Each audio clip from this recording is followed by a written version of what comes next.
Okay, so welcome to another edition of the Beacon Light podcast. Last week, which we did a few minutes ago, we're doing graduates from Beecon Recovery, right? Alex? Hi, I'm Alex Heater. Originally graduated, I believe it was 2023. We're going to get back to your graduation in a minute. What was your drug of choice? It turned into alcohol for a little tiny bit. There was weed, mushrooms. I enjoy the psychedelics, especially mixed in with the weed. I tried acid once, but that was a one-time thing. No, it was just those main three. So the main three was weed, mushrooms, Yep. and Alcohol. Alcohol. Okay. I want to go back before that. I want to go back. I mean, there's a reason. There was a reason that I was an alcoholic, and there was a reason that I did the drugs that I did. There was a reason. I'm kind of curious why. Why was Alex doing the drugs and the alcohol? Do you know why? When I was born, grew up in a family of 12. I was originally adopted in the family. And one of the daughters that my grandma had, she had me. She didn't have enough money to take care of me, so grandma adopted me. And grandma has been my mom throughout my entire life. That's who I've called her. But my grandpa, on the other hand, has never really taken much as a father figure. And it was hard, because I would always be able to see other kids doing other things. And then there was me who was consistently grounded, consistently always getting in trouble, consistently dealing with my own crap. And I just didn't know how to pick myself up. And it was at actually an extremely young age. I was exactly at 7 when I was first introduced to weed. And it was actually super funny because it was my teacher who was the one that was originally doing it. And Wait. At school? At school. Your teacher was smoking marijuana at school? At school. I Not in front of you. What, you smelled it? I smelled it. And you knew that it was... I was following it, actually. I was following the scent. I was just like, what the heck is this? And then I followed it to the bathroom, and then it was just like a little pinch of it, and it was just hanging out, right? You know how, teachers have their own private bathroom? Yeah, inside of the classroom. So I followed, went to look, and then I saw a little pinch of green sitting there. But the teacher was no longer in the bathroom. No, she wasn't. But she left her stash, or a little bit left over of her stash. Mm-hmm. Was it like a little bud or what? It was literally a little bud, okay, that big. So you grabbed it. Yeah, I grabbed it and then I looked at it. Didn't even know what it was. Thought it was edible, so I ate it. Wow. Yeah, didn't even realize it. Did you get high from that? No, I don't. It was a long time. 7 years old, yeah. Yeah, but this was the same teacher who, because mind you, I struggled just talking to kids. I was always stuck inside of my head. I was always the kid that was extremely quiet. I was the kid in the corner who decided to just keep to himself just to keep at everybody else's expense of not being annoying. I was the kid that I was always picked last and everything, so it was hard. And this was actually the same teacher who said that I was best off with just a needle in my arm stuck inside of a gutter. That's the teacher told you? That's the teacher who told me. At the age of 7? At the age of 7. I didn't even know what a needle was back at the time, but I guess I always acted like a druggie. So your grandmother was good, but your grandfather didn't treat you very well? He tried his best, and I feel like it was also my fault because there was times of where with my ADHD mind, it's hard to be able to listen, especially with things that are consistently being thrown at me, because when I hear one thing, it comes out the other ear as another thing. Translates into something else. Pretty much. And so it was hard for my dad to be patient, and Your grandfather? Yeah. And biological grandparents? Yes. Okay. Well, because you mentioned adopted into a family, right? But the grandparents we're talking about were your biological grandparents, and you weren't adopted into them, correct? Actually, I was adopted into them. So this grandmother or grandfather who raised you as your mother and father were not your biological mother and grandfather. Yeah, they are my blood parents. They are not. Yeah. Okay. My original blood parents is my grandmother's daughter, Christy May, and my original blood dad was a gangster who was just enthralled with a bunch of bad things. He was in a gang. There was a lot of crap that happened. Okay, so you swallowed the bud. I want to talk about when you first started actually using drugs with regularity. With regularity? Yeah. That was when I was about 15. Okay. And what was that, alcohol or anything you get your hands on? It was just anything I could get my hands on. Cigarettes, weed, mushrooms. The way and how I found these mushrooms was actually from a friend of mine whose dad was basically like part military. So he had like his green card. So me and my buddy were able to smoke weed whenever. At the age of 15, did you just start smoking weed every day, or Yeah, pretty much. before, during, and after school? Yep. Yeah, that sounds familiar. Yeah. Yeah. Yeah, I had a buddy that would, I think it was his English book. He cut a hole, a square hole in the middle of the book. And then he put the doobies in that. I don't think he thought that through, but like you, I was getting high, every morning and at lunch and, in after school, pretty much living high. So that sounds familiar, right? Mm-hmm. If I may, how old are you right now? I'm actually turning 26 this year. Okay. So at some point you say, what caused you to want to come to Beecon? Well, I mean, did you say, I'm not doing this anymore? And just to clarify, one of our team members here, one of the RNs, is, I think, your aunt, Mm-hmm. right? And I don't know, is that how you came to Beecon because of That's exactly the way and how I came to Beecon. what happened with that? So Did she recognize you had a drug problem and she's like, Alex, what's up? she always knew that I had a drug problem. She always knew that I was the black sheep, that I was always struggling to just fit in, especially with everything that was going on currently in my life. And the thing was that I was always inside of my own parents' home, that it didn't even feel like home to me. It just felt like jail, pretty much. Because you're grounded so much. Exactly. So when I left to come here, I was extremely skeptical. I went through thousands of different therapies, and each individual that I went to, I tossed their own ideas back at them and they quit because of it. Because Wait, hold on a sec. When you say each individual that you went to, you're talking about each individual treatment facility you tried? Mm-hmm. What is a realistic number of treatment facilities you've been through? About 200. There was a lot of therapists that I went to that ended up, there was only one who did not quit. And that's because he saw the flaws and he also saw my own issues, and he refused to give up on me. Wait, one or? One. What? There was just one prior to Beecon. Okay, so there's a total of more than one because you Beecon would technically be the second. So you were skeptical coming to Beecon. Extremely. How often that happens? I bet it happens more than I've never really considered it. I guess I should have considered it. And for the folks that are out there listening, right, what Alex is talking about, which is, I think, unfortunately, it's the truth, right? I often say that probably, this is going to sound horrible, 90-something% of the facilities that are out there are just, you agree. Mm-hmm. They don't work. And so when I first came to Beecon, it took me a solid month. Did you use the ketamine treatment? Yeah, I did. It was a lot of fun, actually. I enjoyed it, especially for every time that I had it and that I had taken it, I was with my aunt. And that just made it all the more better. And mind you, my aunt has always been like a mother figure to me. To everybody, actually. Yeah, to everybody. Pretty much.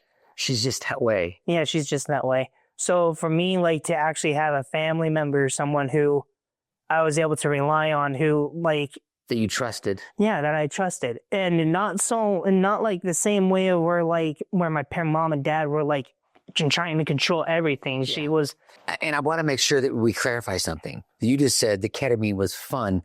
you weren't saying it was fun in the sense that it was fun because you got high. No, It was fun it because was different. because you had some breakthroughs, maybe? Yeah, I had breakthroughs, mental breakthroughs. Whenever I ended up going to, mind you, my aunt, when her working here, my aunt is a hypnotherapist.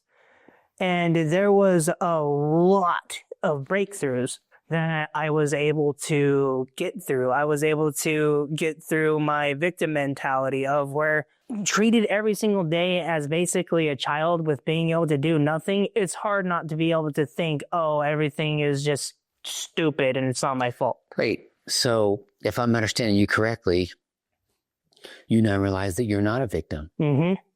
But I did realize.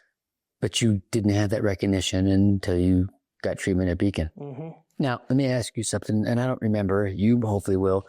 From the time you started to the time you graduated, what length of time approximately are we talking about? It was about a solid, I want to say about close to a year and a half. About maybe like 2 years, I think. I can't actually remember. I do remember that I was somewhere between a year and 2 years. So what he just said is not indicative of most outpatient facilities. And I'm not trying to brag, but that's one of the reasons why Beecon Recovery is so successful. People often say, you know, what you may have said, how long am I going to be in treatment?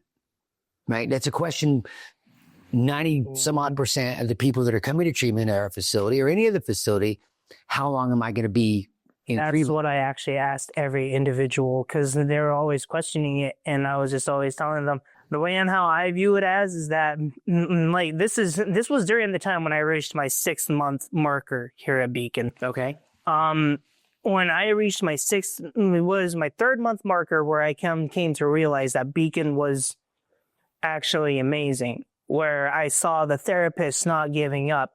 And it was the 6-month marker where when people started walking up to me and questioning that and just how I was able to always stay passionate about coming to this place and how even when I screwed up, I took ownership for my own actions and continued getting back up. It was because Beecon works. It's because despite it all, Beecon is absolutely patient with you. You guys decided to take me, an outcast who was just completely balls off the wall, Looney Tune crazy, and decided to work with me despite the shortcomings.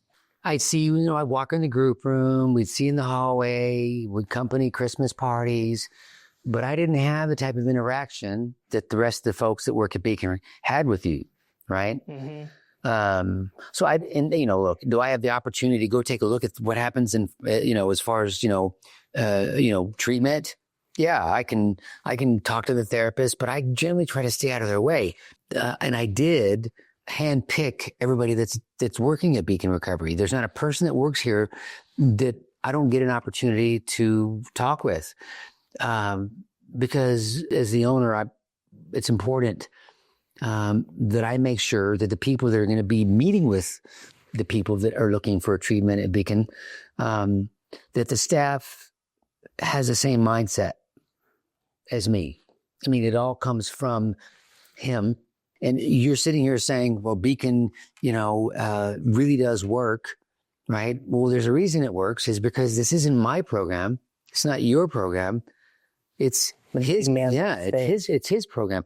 And he's the one that's directing all these things that we're doing. I mean, and at Beecon, as you well know, we pray every day and I pray every day. And, I look for those answers, right? Which is one of the things we teach at Beecon. I mean, we're not alone. We've never been alone and we never will be alone.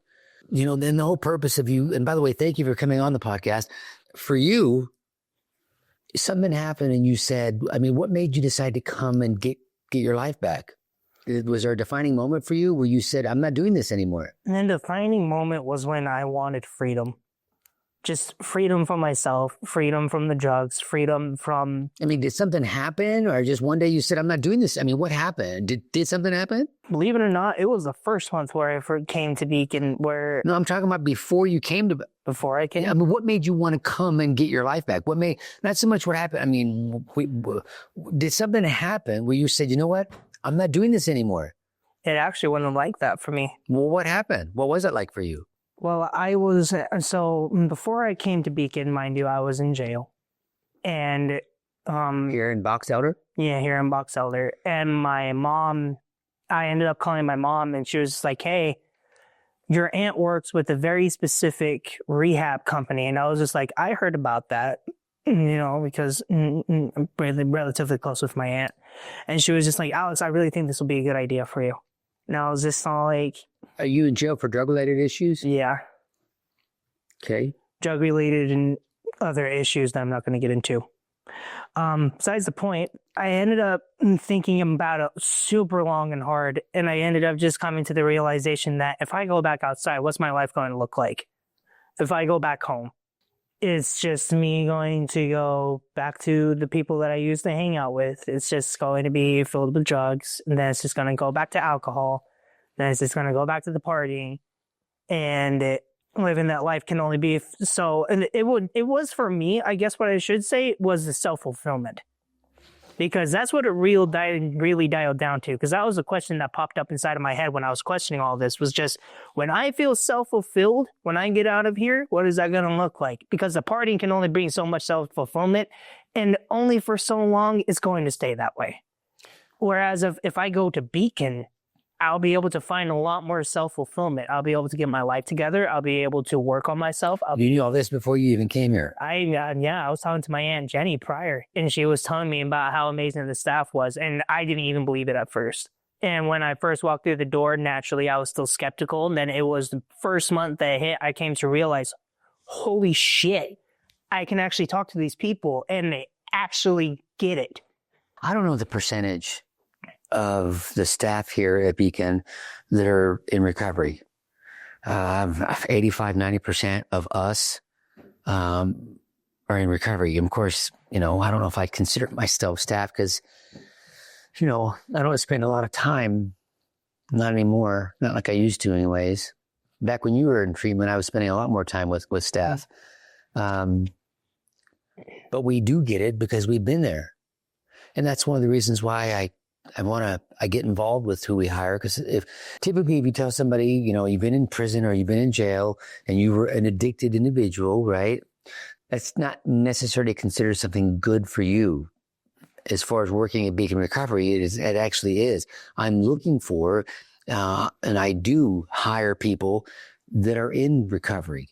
That way, when you come to me or any of the staff and you share your story about your addiction, whatever it is, a couple things. One, you're not going to bullshit us because we know. But two, and more importantly, we understand because we've been there. Mm-hmm. And I think you felt that, don't you think? Yeah, it was the second month.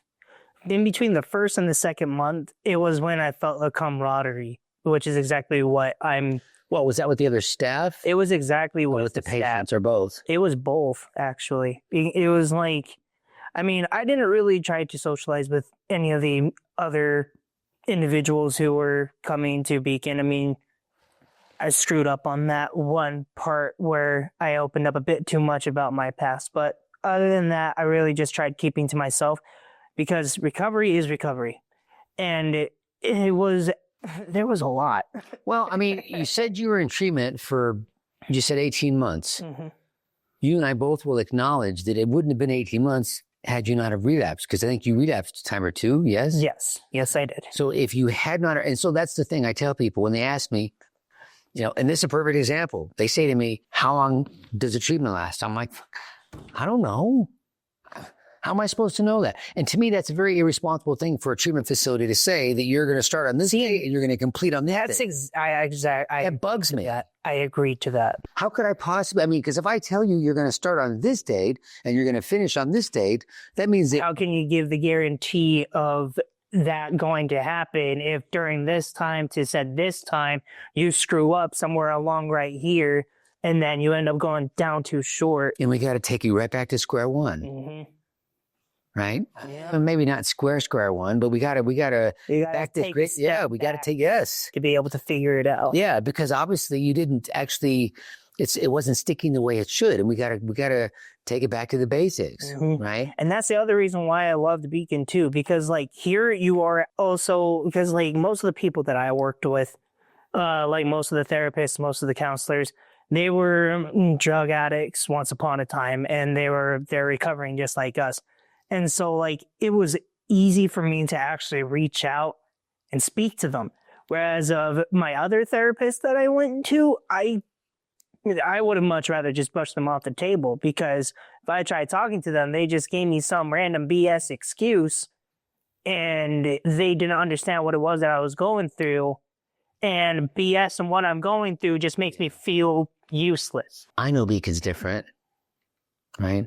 And I know you know Beacon's different. So you've been clean for how long?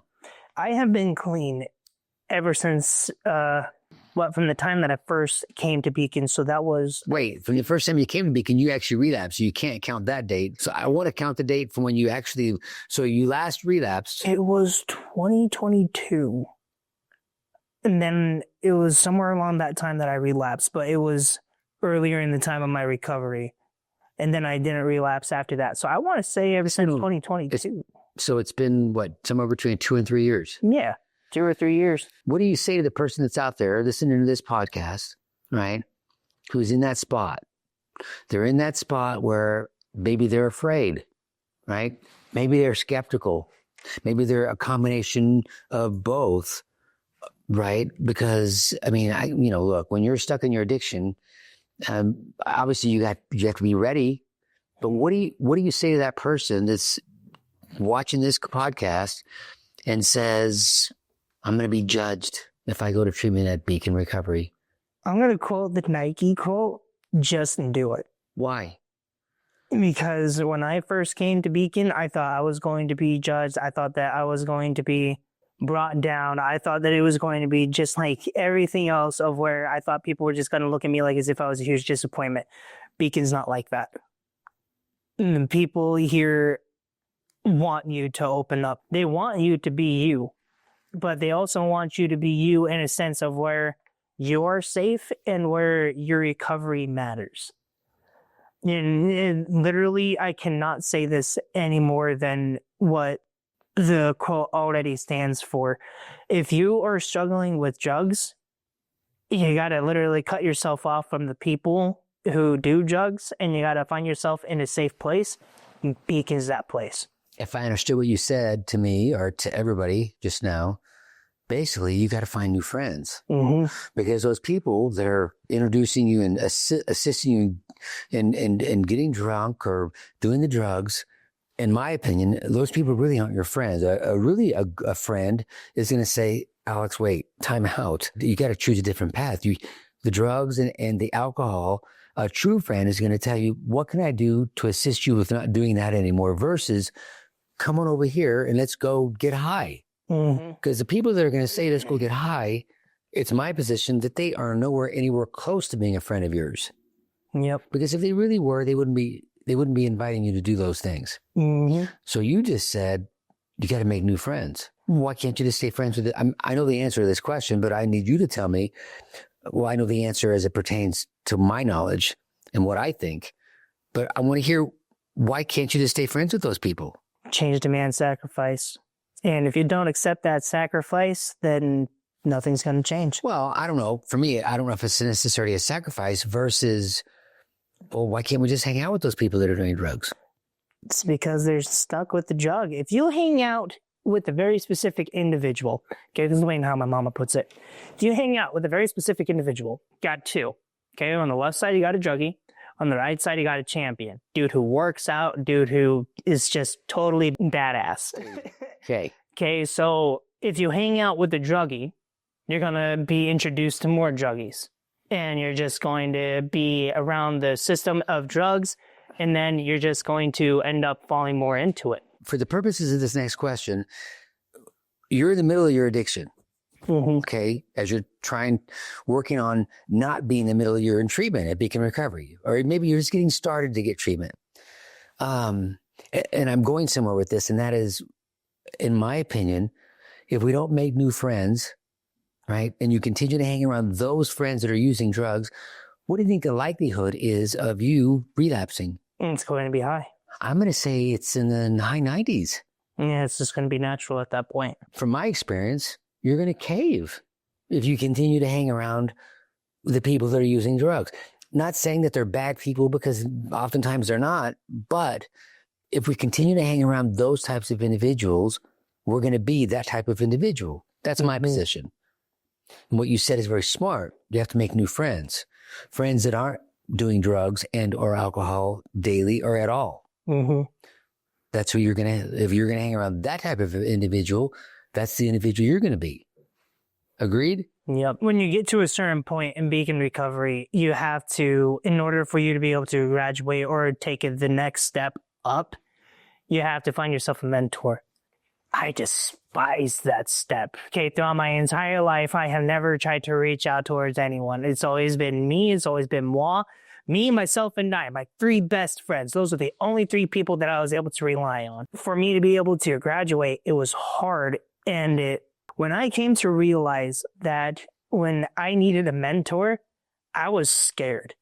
But then when I actually reached out, and it was actually my Uncle Lane, who happens to be married to my Aunt Jenny, who happens Is that true? That's who your mentor is? Yeah, Lane. He's a good guy. He's an amazing guy. He's amazing. He works hard. He's a good man. Yeah. And well, I mean, look, let's just get this out. We've already kind of danced around it. I believe that your aunt, Jenny Lynn, if she isn't the kindest person I've ever met in my life, I'm not just saying that because, you're her nephew. She really is. No, she really is. I mean, genuinely, there's some nice people out there, but this woman is just... She's off the charts. She's something else entirely. Huh? She's something else entirely. She is, huh? She's amazing, that woman. So kind.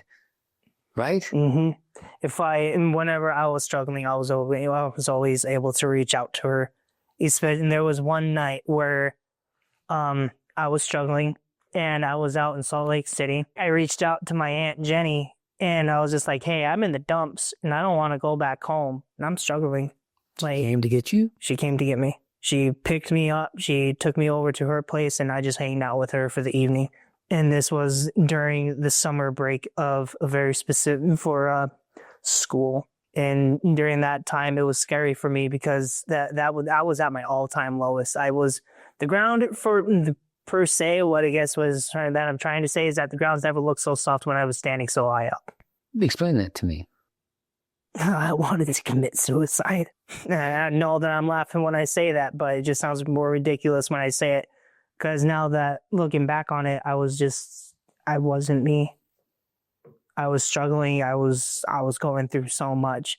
Back at the time, I was getting nothing but F's in school. My dad kept on yelling at me. I was continually, and nothing was going for me my way. Like, it was terrible for me. I despised myself. I despised my being. Do you despise yourself now? Oh, no. I've grown to love myself. It was actually thanks to Beecon Recovery where I was able to do that. Oh, I don't know, Alex. I don't know. I don't know if I can agree with you on there. Who did the work?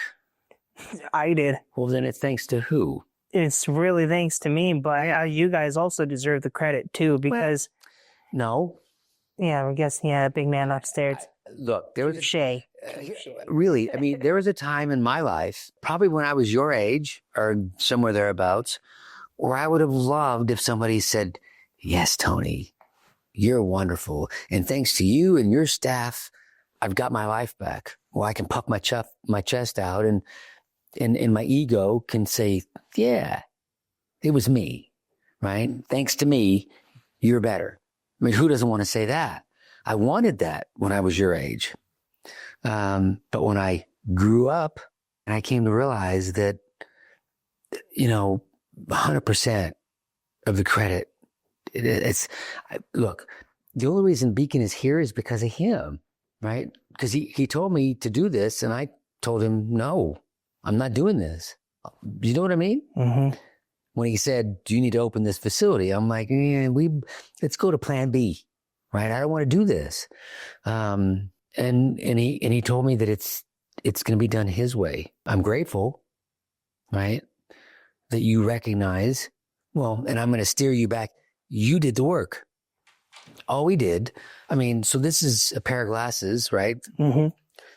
We can consider this a tool, but you have to imagine, if you will, what if what if you've never seen a pair? What if you don't know what a pair of glasses is? I'd be looking at that thing being like, what the hell is it? Yeah, what is it? The tools of success for happiness, they've always been inside of you, right? You've always had the tools. All we did at Beecon was show you how to use those tools, right? How do I use these glasses? Oh, look. Oh, crap. You know what I mean? Mm-hmm. You did the work. All we did was show you how to use the tools to find the happiness. Mm-hmm. But I mean, oh, by the way, make sure we let the listeners know, was the work you did at Beecon Recovery really easy? No, hell no, it wasn't. It was a trial upon trial. There was multiple times where I actually wanted to quit and just go home. But then after sitting on my bed back at the Oxford house. Oh, wait, so you lived in one of the sober livings? Yeah. How'd you like that? It was awesome. It was the first time ever where I actually found like real freedom. I was able to actually be myself. You had a roommate, right? Yeah, I did have a roommate, but more often, out of everybody, if I was told it from everybody here from staff, I didn't hear it from you. I don't know whether or not if you thought the same way, but everybody here at the staff here at Beecon thought that I wasn't going to be the dude to graduate. Like, Maddie was one of the ones that walked up to me and she was just like, I never thought you'd be the one to graduate, but here you are standing up like a freaking man. Did you think you were going to graduate? I didn't know, honestly. All that I knew was that as long as I just keep putting my front foot forward and just keep on trying to do better, that I will get somewhere. And that's a great message, don't you think? Mm-hmm. That's a great message for this life. Wouldn't you agree? Yeah. I mean, because look, life that we're in, I think, it's hard, right? For all of us. Absolutely. But we're not going to throw in the towel. We're not going to quit. We're going to continue, like you said, to put one foot in front of the other. And one of my most favorite articles of faith is the 13th. We endure. That's just the entirety of it. Does it say all things? Yeah, we endure all things. I can't remember everything, but quite literally it just says that we endure everything. It's not saying, and the reason why I love that article is because at a young age, it taught me that there are going to be shortcomings, there's going to be long comings, and there's going to be just the present. And that no matter what, time keeps moving forward. And essentially, as time moves forward, it's just like water, you heal. It just takes time. And it also takes, as you said, the right tools. And that's the reason why I loved Beecon so much, because it was just that ever-flowing situation for me. Feels like home, don't it? Yeah. There was, during my time here at Beecon, it was my second month where I finally found a home in this place. From this side of the fence, I mean, it's a lot of fun, right? Sometimes it's a bit, draining. At the end of the day, for me, there's not a better feeling on planet Earth than to watch an Alex Heater come in this capacity. Sometimes it takes longer, sometimes it takes less amount of time. But when they do graduate and say, okay, you're off. And then we're not going to forget about you after you've graduated. That's the other thing that makes Beecon, amongst other things, so unique. Just because you graduate doesn't mean we're going to forget about you and we're not going to talk to you anymore. It just bugs me. The reason why I loved, that was the other reason why I loved Beecon so much. Like, the way and how I viewed Beecon when I graduated was, I have teachers here. You have mentors. And, like, the difference between the counselors that I've been to and the mentors that I've come to talk to here, you don't just learn from them. They're amazing teachers. Like, there was multiple times where I was talking to Maddie or some of the other workers who are here at Beecon, and they said, Alex, there has been no other individual where I have learned as much as you. And I was just like, I'm sorry, you're learning from me. And they're just like, yeah, we're learning from you. And just as much as we're teaching you, you're teaching us. And I was just, That's kind of fun, isn't it? fucking bald. Isn't that fun? No, I mean, that's kind of fun. Yeah, it's awesome. Well, because we can all learn from each other. Doesn't matter what station in life that we're in, right? And there are no accidents. There are none. So now what you get to do is, well, be an influence for anybody that comes into your presence, especially if they're dealing with drug and alcohol addiction issue. So in closing, if you had to leave a message to the folks that are listening to this podcast, what would that message be? I told myself many times that I wasn't able to do it. And then when I came to Beacon, I finally started learning how to be able to do it. And that if I was a lost cause and if I was able to put my front foot forward and get my life together, I mean, I'm a married man now and I absolutely love my wife. She's patient with me. When And did you get married? when did I? Yeah. It was exactly last year on March 9th. We just barely had our anniversary, actually. No, Beacon is one of a kind place. They work with you, they teach you, they help you. And most of all, they listen. You just got to reach out and ask. And if it's one place I would ever want to work with, it's definitely Beacon. Like I'm currently trying to work with a very specific company down in, I believe it's Tremont, where I can get a certificate to like be like a support helper for here because I absolutely love it. It's something different. And What do you think? Peer support? yeah, being a peer support, just like how I received help, I want to be able to help branch that out for other people too. I mean, we are here, right, to love each other. I mean, I don't know how does it go. I don't know where it's from, but as I love thee, as I love you, you're to love one another. Now, my brain really can't comprehend how much God loves me, right? Neither can yours. I don't think there's, you know what I mean? We can't comprehend the love that he has for us, right? But it's a bunch. And he wants us to love each other. And sometimes it shows in the most weirdest ways possible. The weirdest ways or the best ways? Best ways possible. Yeah. Sometimes it's weird, but over time you're able to understand. Weird to us because we don't comprehend his plan. It's not my plan, it's God's plan. And I say, I tell people, you've been doing it your way. That's why you're here. We're going to ask you to do it our way, right? So you don't have to be here, right? He gave me that little phrase, right? Because it's true. I've tried it my way. You tried it your way. Your way doesn't work. My way didn't work. Let's try it a different way. Let's try it his way. And his way will always work. So, Amen. Yeah. Alex, I appreciate you coming in. Thank you for sharing and being vulnerable enough to come on. It was good to talk to you. No, thank you, Tony. I really appreciate this time.